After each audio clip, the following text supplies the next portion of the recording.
Assalamualaikum warahmatullahi wabarakatuh. Tonton Fahriza Nora Official. Subscribe, like, share, and comment. Assalamualaikum warahmatullahi wabarakatuh. Assalamualaikum warahmatullahi wabarakatuh.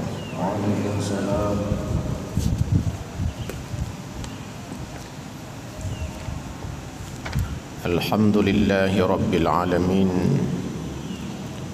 Wassalatu wassalamu ala asyrafil anbiya'i wal mursalin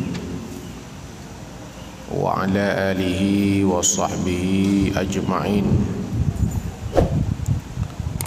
Rabbana zidna ilma warzuqna fahma. Rabbi syrah li sadri wa yassir li amri wahlul 'uqdatam min lisani yafqahu qawli bi rahmatika ya arhamar rahimin. Bapak Ibu hadirin wal hadirat, jamaah salat subuh yang dimuliakan Allah Subhanahu wa taala. Kita telah menyelesaikan bab namimah. Pagi ini kita masuk pada bab yang baru, babul hasadi, suatu bab yang menyatakan tentang hasad.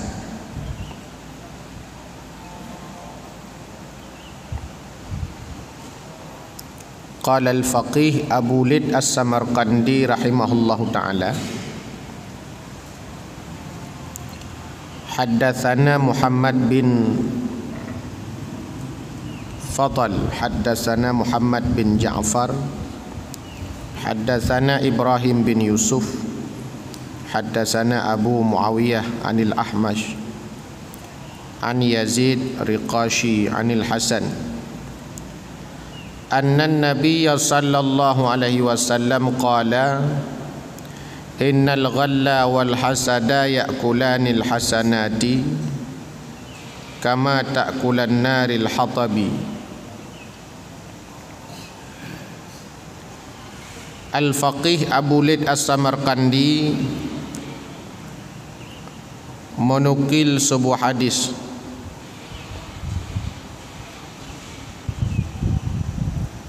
bahwa Nabi sallallahu alaihi wasallam bersabda, innal ghalla wal hasada, sungguh iri dan dengki, ya'kulanil hasanati, keduanya itu memakan kebaikan-kebaikan, kama ta'kulun naril hatab, sebagaimana memakannya akan api, sebagaimana api memakan kayu bakar.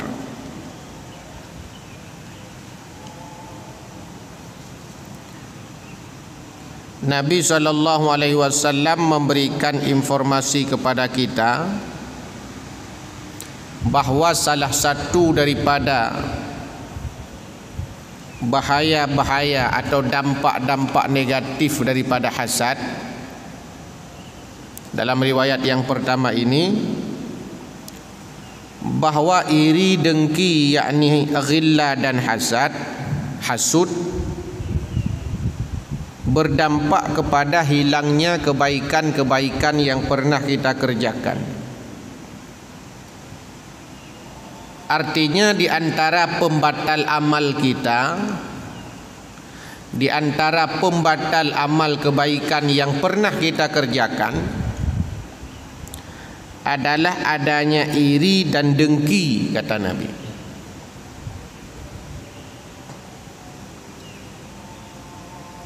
Bukan hanya sekedar memakan kebaikan, tapi Nabi memberikan perumpamaan kama ta'kulun naril hatab,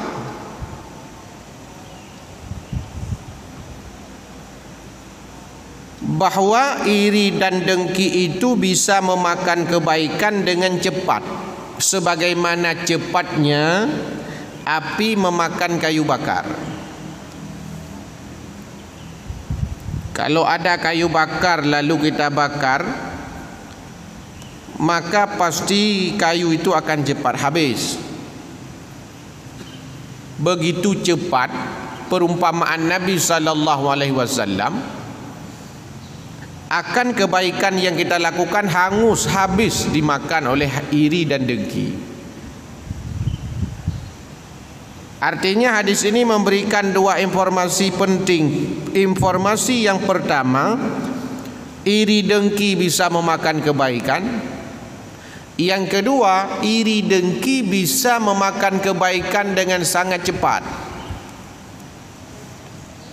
Sebagaimana cepatnya api memakan kayu bakar. Dalam detik ini kita iri dengki, dalam detik ini pula hilang kebaikan. Berdasar kepada hadis Nabi sallallahu alaihi wasallam.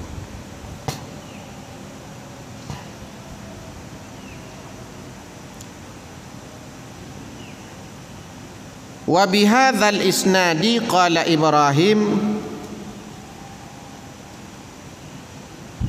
bin Aliyah an Ibad ibnu Ishaq an Abdurrahman bin Muawiyah anna Nabiy sallallahu alaihi wasallam qala thalathatun la yanju minhunna ahadun dhan wal hasad wat tirah.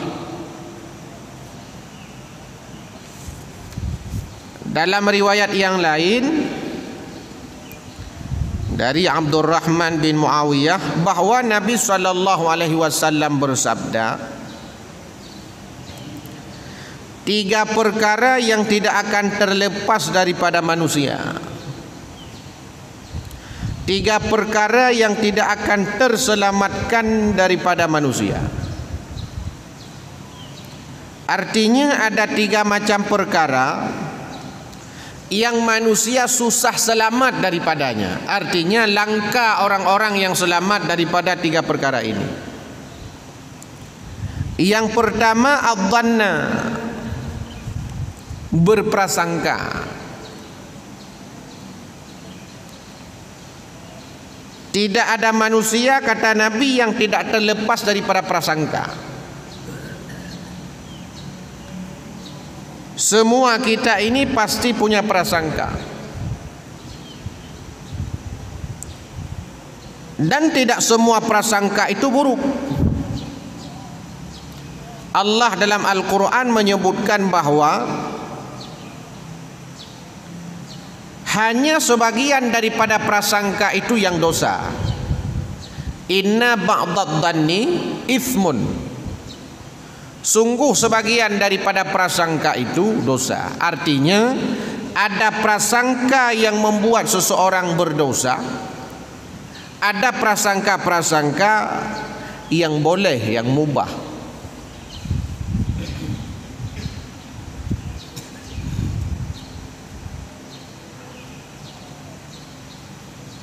Maka manusia, kata Nabi, tidak akan terlepas daripada prasangka. Maka prasangka ini diminta kita menghindarinya, karena dalam setiap prasangka ada kalanya di dalamnya ada keburukan, ada ismun, ada dosa, ada salah, ada dugaan-dugaan yang salah, ada prasangka buruk. Kalau dalam kehidupan kita, prasangka ini adalah berpikir 2 macam. Ada berpikir positif, ada berprasangka negatif. Disebut dengan positive thinking, negative thinking. Adh-dhann, dugaan, prasangka. Manusia tidak lepas daripadanya. Baik sebagai pelaku prasangka atau sebagai korban prasangka. Bisa jadi kita sebagai pelaku prasangka atau kita menjadi korbannya, disangkakan oleh orang. Yang kedua, wal hasad, hasad, dengki, hasud.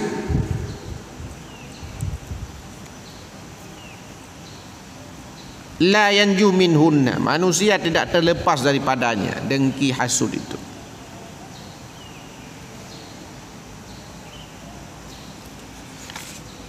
Yang ketiga, wattirah. Wattirah ini mendengar ini. Kalau masa jahiliyah, percaya kepada burung-burung, percaya kepada berita-berita yang dibawa burung. Artinya percaya kepada berita-berita yang tidak ada dasarnya.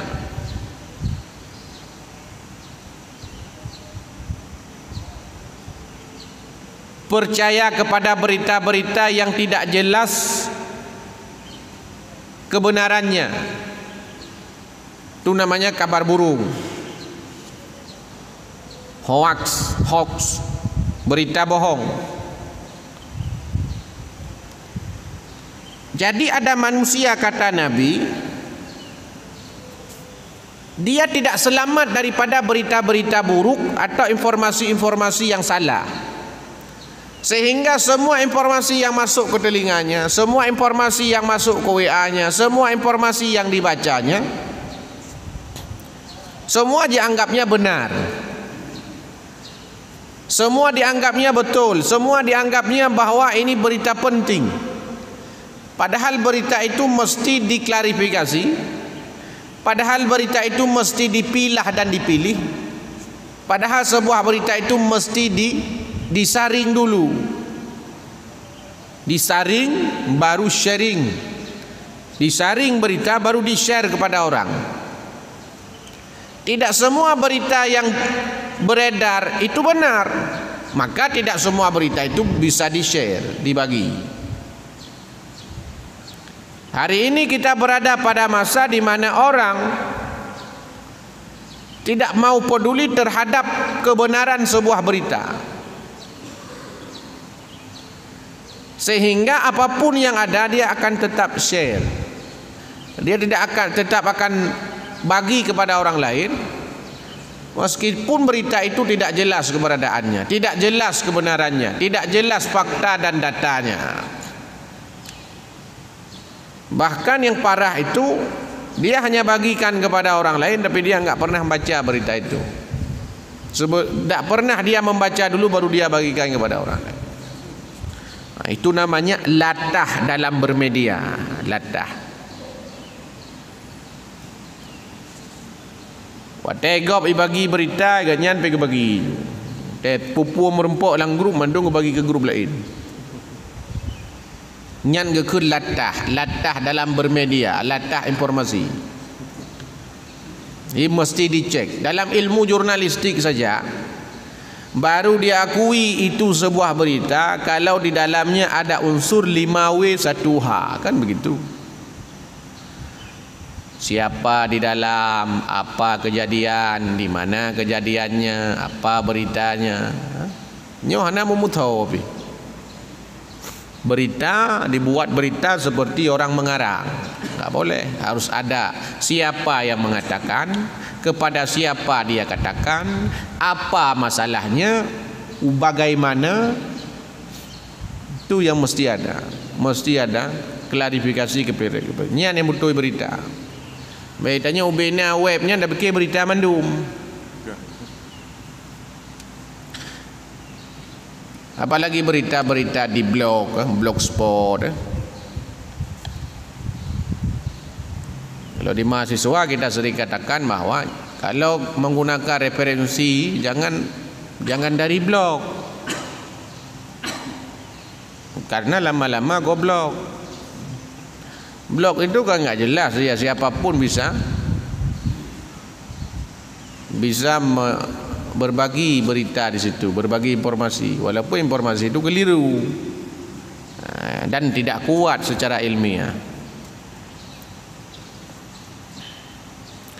Qila, lalu bertanya para sahabat, ya Rasulullah, wahai Rasul,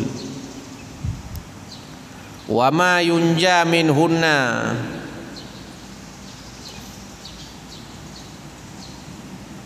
dan apa orang dan siapa orang Dan sebab apa mereka itu tidak sukses, tidak berhasil, tidak selamat daripada 3 perkara itu? Jadi kiban cara supaya selamat dari heboh perkaranya. Qala, Nabi bersabda,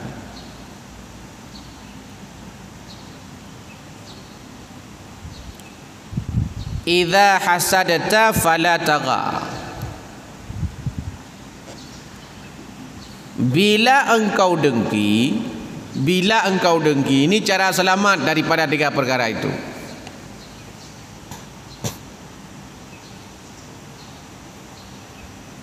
Bila engkau punya rasa kedengkian,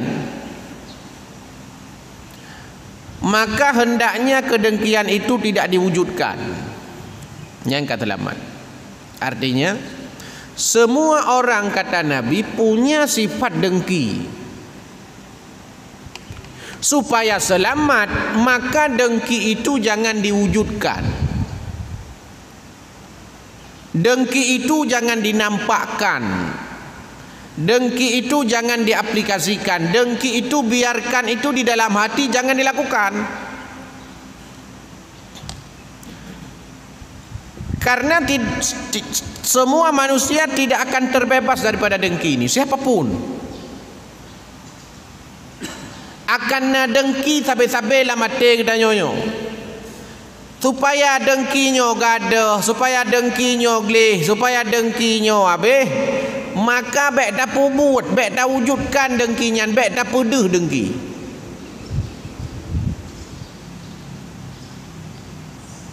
Baik dah pedih dengkinya. Artinya dengkinyo baik lahir bakbut. Monya dengkinyo kalau lahir bakbut, nyainan bahaya. Itu bahayanya pada saat menjadi sebuah perilaku dengki itu. Hasad. Kata para ulama, al-hasadu huwa tamanna zawalan ni'mati an sahibiha. Bermula dengki itu berangan-angan, bercita-cita hilangnya nikmat yang ada pada orang lain. Yang dengki, bercita-cita, berangan-angan, zawalan ni'mati an sahibiha, berangan-angan nikmat yang ada pada saudaranya hilang, pergi. Zawalan ni'mati, bergaduh. Nikmat yang nak bangun sahabat, rakan, keluarga, gop, bergaduh. Berangan-angan, bercita-cita. Bercita-cita, nyo bergaduh teraganya. Baik le gaknya inan, mengganggu ulung gara-gara gaknya inan. Gaknya payah geseh, hanjit le pada tempatnya. Hasad gitu. Nyangkan mantai hidup lah mati, mantai hidup dalam jiwa dia.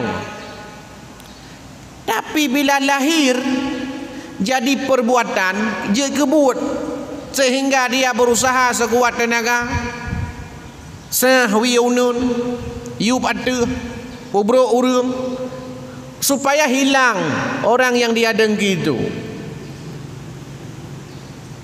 Artinya bukan hanya lagi dengki bersarang di dalam hatinya, tapi sudah lahir menjadi perbuatan. Nyan ko bahaya. Sah. Maka nak dua boh tim, na tim ses, na tim sah. Tim sahnya lebih bahaya daripada tim ses. Tim ses nak bahaya je. Tim sahnya yang bahaya. Maka ji menyenai tanya jet tapu tiroro urang nyan payah tanya bagian toh tim ses toh tim sah. Ya tim sahnya kenyo biasa ji urung-urung yang bila nak dengki ke urung lain, iri dengki hasadnya bahaya. Nyan di tim ses gaduh gara-gara tim sahnya. Nyan ganya hana cocok kedua tim ses. Hana cocok. Neganto kadi. Pakon hana cocok katanya. Pertama hanjut, yang kedua katanya dua kaki. Padahal katanya memang dua kaki, menyeput kaki, padahal mungkin dia abu ke tim saya. Dua kaki yang tabuh gudang gede, tabuh belarno batanya, hanjut hana cocok, hana jelas. Hana komitmen, hana konsisten. Pegah le tim saya. Le tim saya kata Jangan diwujudkan. Jangan diwujudkan. Yang supaya selamat bermasalah. Begitu hasad. Dan hasad ini dilakukan juga oleh Abu Lahab. Abu Lahab itu orang yang dengki kepada Nabi dan diwujudkan kedengkiannya itu. Sehingga dalam surah Al-Lahab itu kan disebutkan hammalatal hatab. Hammalatal hatab, pembawa kayu bakar. Hammalatal hatab. Jadi Abu Lahab dan istrinya Ummu Jamil pembawa kayu bakar. Maka tadi di belakang Nabi mengatakan orang yang hasad memakan kebaikan seperti kayu dimakan oleh api. Api memakan kayu bakar. Itulah yang dilakukan oleh Abu Lahab dan istrinya hammalatal hatab dalam surah Al-Lahab itu. Pembawa kayu bakar. Apa artinya pembawa kayu bakar? Pembawa dengki, pembawa hasud, hasud urang. Yang kenya hammalatal hatab. Maka jangan diwujudkan. Maka baik tak peda. Nya urang Aceh pegah. Menyatanya bengih kata orang baik peda. Hang bi peda. Tanya degi deganyan. Baik tak peda bagajan deginya. Benci kata orang baik tak peda. Galak kata orang baik peda.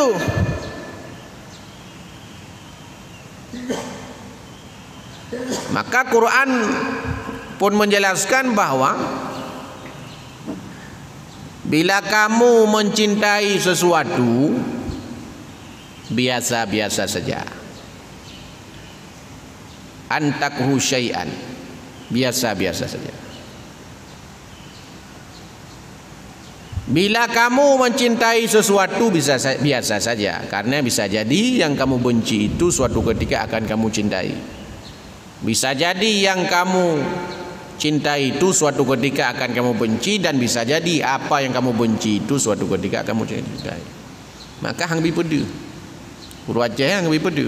Jadi galak ketika orang baik tak peda. Baik berat tak peda.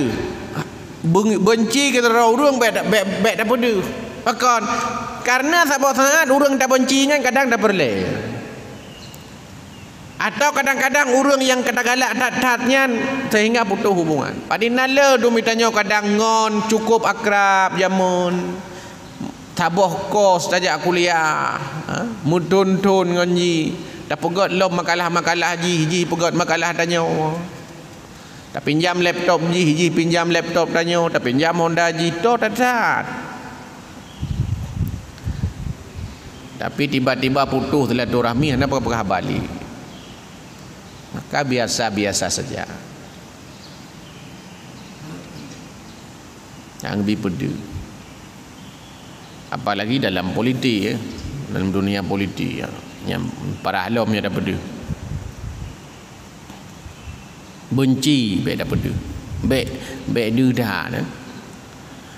Dalam konteks ini hasad jangan dinampakkan, jangan diwujudkan. Mai lah mati ni. Walaupun itu berbahaya karena hatinya tidak disucikan, tapi paling tidak bila ada itu jangan diwujudkan. Karena menyelamati dengki penyakit-penyakit hati nolamati, paling-paling bahayanya adalah untuk keselamatan amal kebaikan yang lamati danyonya. Sehingga tidak mampu bersarang akan kebaikan-kebaikan sifat-sifat mulia yang lain. Tapi ketika lahir menjadi satu perbuatan, itu berefek. Ada efek. Kalau sampai membunuh orang berdosa, seperti yang dilakukan Qabil kepada adiknya Habil. Katalah. Sebagaimana yang dilakukan oleh Iblis kepada Nabi Allah Adam alaihissalam. dan dengki, maka jangan dinampakkan. Wa idza dhananta fala tahqiqa, supaya kau selamat daripada prasangka. Bila kau punya prasangka, maka jangan kamu mencari-cari kesalahan orang yang kamu sangkakan itu. Bila kita punya prasangka terhadap orang, karena mungkin mendapatkan informasi daripada pihak yang lain, maka jangan dicari-cari, sehingga prasangka itu semakin meyakinkan kita. Dari pegah legop yang enggak nyan tabi ke kenggeron ni hana payah tak minta pu butoi nak ya kun tiak luom tu, hana payah tak luom tiak luom mitanya pu butoi nak keng tanya tinggal tanya bau lai ha natom dengar-dengar dong kuje keng gelo natom dengar-dengar abu aje keng gelo oh hana patih hana ya tanya le bau lai. Ketika punya prasangka buruk terhadap orang, maka jangan mau dipastikan. Bek dia minta informasi, bek dia minta data. Butoi kanya nak khun gelong, nyana apa yang minta. Butoi kanya nak khun gelong sesuai dengan prasangka dia. Tang baku takat kanya. Kena dia tegagam tu. Tang baku takat. Enggaknya nah. Dia enggaknya. Ni ke prasangka. Baku takat agaknya yang berah-berah kero memakai ro ko hanali posisinya tang baku takat baku uhi tang agaknya bak kentang agaknya, maka tidak perlu dicari tiap butuh tiap minta klarifikasi punya agaknya ana perlu. Kenapa? Karena akan berdosa nanti. Fala tajassasu, jangan cari-cari kesalahan orang. Hang bi minta-minta salah go. Yang you minta salah draw nyan yang you minta kon salah gop you minta yang you minta dalam agama kon salah gop tapi salah draw.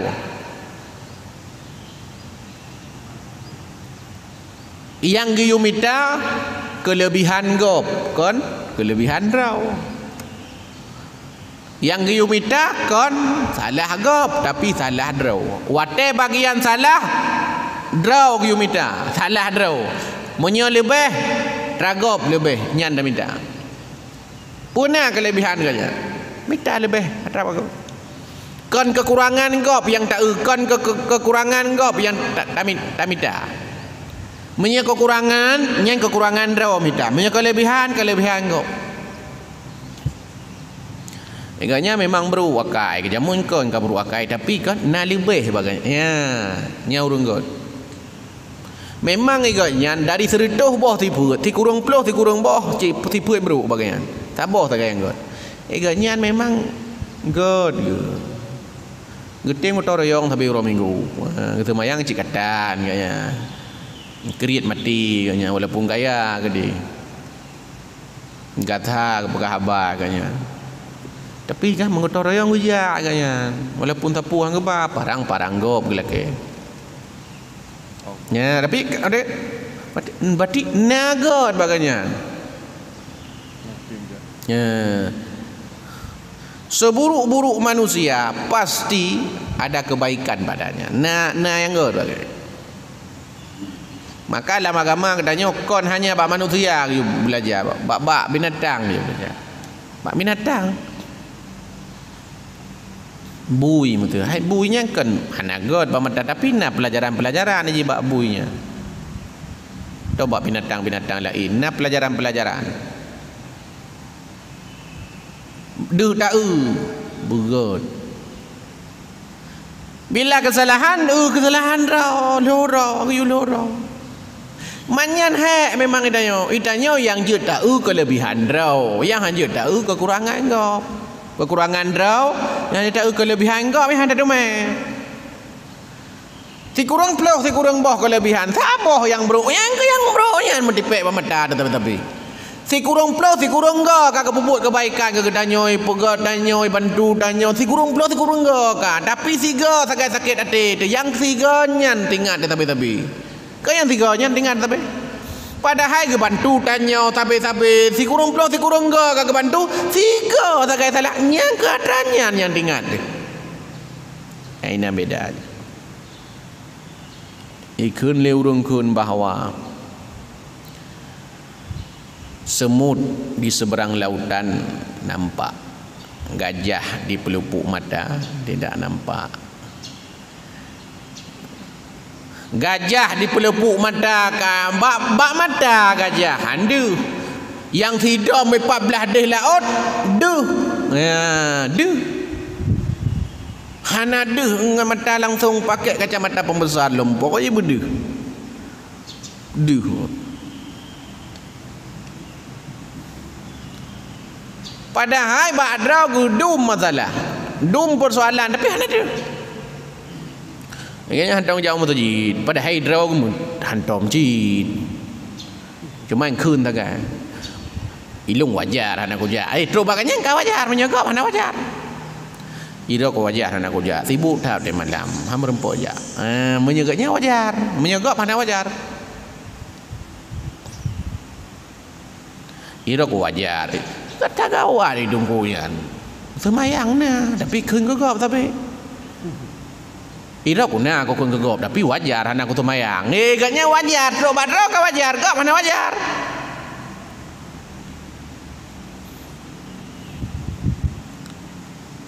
Urut jauh gawai kayaknya, anak aku tumayang ya. Pi dungku. Pi anak tumayang. Dungku tapi kriat, dungku tapi kriat. Ira aku kriat ji, tapi kan dungku yang cara. Yang penting cara aja. Cara Allah. Seakan-akan bak tengku baik duk kriat, bak urang malam baik duk kriat, bak ganyan jeut makai ganyan anak pemalam draw aku. Itu cara mengiyakan. Maka jangan mencari-cari kesalahan orang bila seandainya ada prasangka pada diri kita. Nah prasangka tegegop. Nah prasangka tekuru lain sang bak kualan ligatnya enggak nyan pelaku uji tapi nyampe nak minta mamlah kita. Yang cara. Ambil idanya saya kata ada informasi tentang bro gop yang kata so dah judnya. Hai cik panto. Cik Blardi, cik panto ya. Yang persoalan.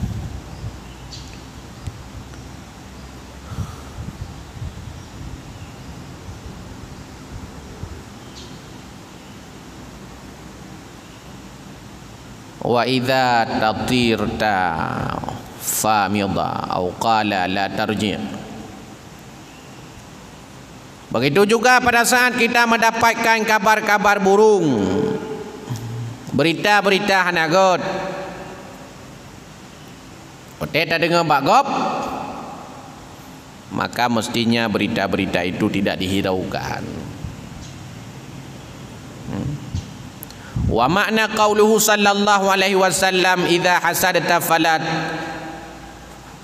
tabgha, yakni idza kana al hasada fi qalbika fala tadhhirahu wa la tadhkuru anhu bisu'in fa inna Allah ta'ala la yu'akhidhuka bima fi qalbika ma lam taqul bil lisan aw ta'mal amalan fi dhalika. Wa qauluhu alaihi salam. Jadi menyona penyakit hasad dengki ba'ate maka baik tak pede katanya dengan lisan dan amal. Bil lisani au ta'mal amalan.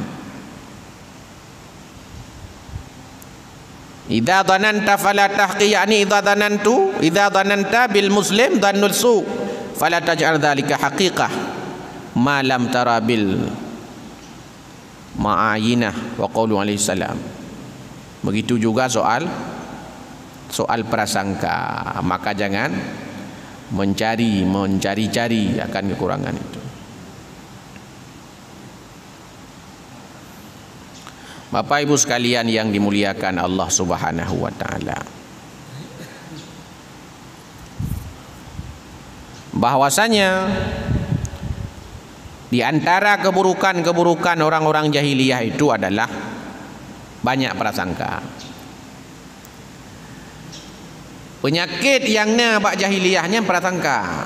Maka disebut dengan ungkapan Quran itu Dhannul jahiliyah. Dhannul jahiliyah. Dan prasangka paling besar yang buruk-buruk yang dilakukan oleh jahiliyah itu adalah prasangka buruk kepada Allah. Jadi prasangka ini ada prasangka kepada Allah, ada prasangka kepada sesama manusia. Nah, orang-orang jahiliyah ini diantara karakter buruk orang-orang jahiliyah menurut Al-Quran adalah dhannul jahiliyah, buruk sangka orang jahiliyah itu. Pertama, mereka buruk sangka kepada Allah. Mana orang buruk sangka kepada Allah? Pada saat Allah berikan harta, dia menganggap bahwa Allah sudah memuliakannya. Pada saat Allah ambil sebagian harta yang telah Allah berikan, membuat dia prasangka buruk kepada Allah. Allah akan bengih ke lu, Allah benci ke lu, nak harta ke BBO kau kecok pulang. Ya, dhannul jahiliyah ganya, prasangka buruk. Pakan long yang kena cobaan, pakan long yang kena musibah, pakai urung lardih hana, pada hailung tapi kena ku ibadah, macam-macam terus menerus. Prasangka buruk. Yang lebih parah orang-orang jahiliyah itu pada saat mereka dapat nikmat, mereka tidak berprasangka baik kepada Allah, tapi pada saat sebagian harta mereka Allah cabut, prasangka buruk limoh dalam jiwa orang jahiliyah. Maka pertanyaan pada diri kita, pada saat Allah uji kita dengan segala sesuatu, dengan sakit, harta berkurang, kebutuhan bertambah, rezeki pas-pasan, pertanyaannya, apakah ada buruk sangka kita terhadap ketentuan Allah itu? Nah, buruk sangka dia ni dhannul jahiliyah macam mana? Buruk sangka, pakalung ya Allah, latin pakalung ya Allah, pakan haurungnya ya Allah, pakalung ya pinah ya Allah, pakan hangganya ya Allah, pakalung ya ikoh ya Allah, pakan enggaknya hana ikoh ya Allah. Dalam artian bukan untuk introspeksi, tapi untuk buruk sangka kepada Allah. Maka setiap muslim, setiap mukmin dianjurkan berbaik sangka kepada Allah. Dan Allah, kata Nabi, sesuai dengan persangkaan hambanya. Sesuai dengan persangkaan hambanya. Yang perut saya lagi urung jaubat. Menyatanya yakin dengan obatnya boleh, boleh. Ragu dengan obatnya, boleh. Anda yakin dengan dokternya, itu tak boleh. Maka haji macam-macam urung pulih. Kita dengar urung pulih penyakitnya macam-macam. Nah, urung-urung kadang-kadang pulih penyakit hal logis. Hal logis dengan obat. Pakan kaya yakin muno. Jamun tanya dia ubud batuk kaku. Hawa tu krim. Kaya? Bukan lima baik baju krim. Alah, hemat aku hawa aku krim dah trip lah nak aku baju. Sabar ro, apa je hujukan niat ke ubat. Unik ke ubat. Tapi karena niat berkara niat ke ubatnya, enggak baju huju BO dengan niat ke ubat. Padahal si uap krimnya batuk tapi kan niat ke ubat. Tengok tak boleh batuk. Karena urut muda-muda tak boleh batuk. Kan niat ke ubat je. Jadi mendum niat ke ubat, padahal haji penyakit pun niat ke ubat. Tapi karena yakinnya muno. Nah, ada urung cerita-cerita yang kena sakit macam-macam. Katruh Malaya yang mubai ka beraca data doktor habis peng ka puluhan juta. Ngampu pulih yang ke ubat-ubat ya belo ba poti yang 10,000 ya. Ya ibi ta borgam. 10,000 borgam ubat. Yang ke nganyam pulih ya. Deh bunuh kaum Malaya ka muno, pulih. Nak yakin. Doktor pi menang ka, nya hana yakin dah pulih. Nyamban di tingkat keyakinan. Secara psikologis penting. Secara psikologis penting yang namanya doktrinasi, yang penting yang namanya hipnoterapi diri sendiri. Tak hipnodrog, tapi yakin drog. Doktor, mesti doktor dalam. Kerana doktor dalam mesti elok. Tapi pakau orang yang pilih-pilih doktor dalam. Ira aku punya je doktornya, menyanyian pah je nak. Ira aku pah doktor je. Padahal agaknya kan kerja kula kadang-kadang tak boleh kula keahlian saban. Tapi truk bak yakin urang ka beda. Ira aku menyainan pegah padanya. Ira aku menyebab doktornya rasi, bak doktor je rasi. Empah hati ku dokternya. Padahal di urun lain empah pada dokternya. Terus padanya kan empah. Begitu cara keyakinan. Itu aku je yakin, ku nyoh nak yakin. Jadi ini yang menjadi pentinglah bagi kita untuk kita sadari benar bahawa apapun yang kita lakukan mestinya menjauhkan kita daripada penyakit hasad. Dan Imam Ghazali mengatakan bahawa hasad ini pintu daripada pintunya masuk penyakit-penyakit lain. Jadi penyakit hati yang paling berbahaya itu dua, al-hirsun, rakus, yang kedua hasad, dengki. Gara-gara dengki masuk iri, gara-gara dengki masuk nanti marah, emosi, gara-gara dengki itu rakus, gara-gara dengki macam-macam. Gara-gara dengki ria, gara-gara dengki kueh, gara-gara dengki jadi semua penyakit-penyakit lain. Maka Imam Ghazali mengatakan al-hasadu, hasadnya adalah pintu min abwabi, pintu daripada pintu-pintu masuknya penyakit-penyakit hati yang lain. Mudah-mudahan pada saat kita membaca beberapa riwayat yang terkait dengan bab hasad ini, setidaknya mampu meminimalisir, mencegah, mengetahui mana rupa jatranya, sehingga bisa kita cegah pelan-pelan walaupun tidak sekaligus. Saya kira ini mudah-mudahan memberikan motivasi kepada kita. Wallahu a'lam bissawab wa ilaihil ma'ab. Assalamualaikum warahmatullahi wabarakatuh.